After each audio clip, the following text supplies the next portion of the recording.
বিজয়ীরা ভিন্ন কিছু করে না, তারা কোনো কিছুকে ভিন্নভাবে করে। তুমি জীবনে কতবার হেরেছো তাতে কিছু যায় আসে না, কারণ তোমার একটি জেতা হলো সমস্ত হারের যোগ্য জবাব।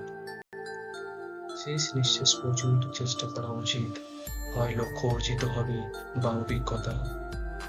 নিজেকে এতটা দুর্বল হতে দিও না যে তোমার কারোর অনুগ্রহের প্রয়োজন হয়।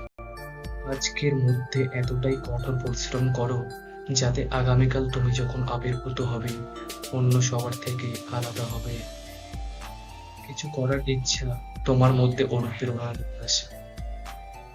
নিজের ইতিহাস লেখার জন্য কলম নয়, সাহসের প্রয়োজন। নীরবে পরিশ্রম করো, তোমার সাফল্য সরগোল করবে। পরিশ্রমের চাবি দিয়ে সফলতার তালা খোলে। জেতার আসল মজা তো তখনই যখন সবাই তোমার হারের অপেক্ষায় থাকে। মাঠে পরাজিত ব্যক্তি জিততে পারে, কিন্তু মনের দিক থেকে পরাজিত ব্যক্তি কখনো জিততে পারে না।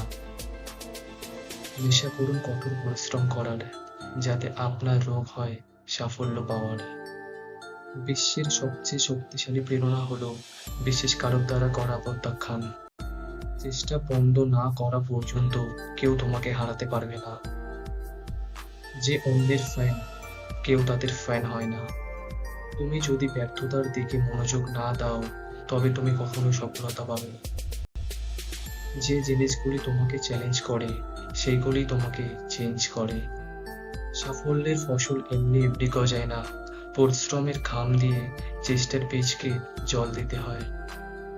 কখনো সংগ্রামকে ভয় করা উচিত নয়, কারণ এটি একটি গল্প যা সফল হওয়ার পরে সবাইকে বলতে হবে। তুমি তোমার গন্তব্য থেকে ততক্ষণ দূরে থাকবে যতক্ষণ না তার জন্য প্রথম পদক্ষেপ নেবে। ধন্যবাদ ভিডিওটি পুরো দেখার জন্য। এইরকম ভিডিও আরো দেখার জন্য চ্যানেলটিকে সাবস্ক্রাইব করবেন। ধন্যবাদ।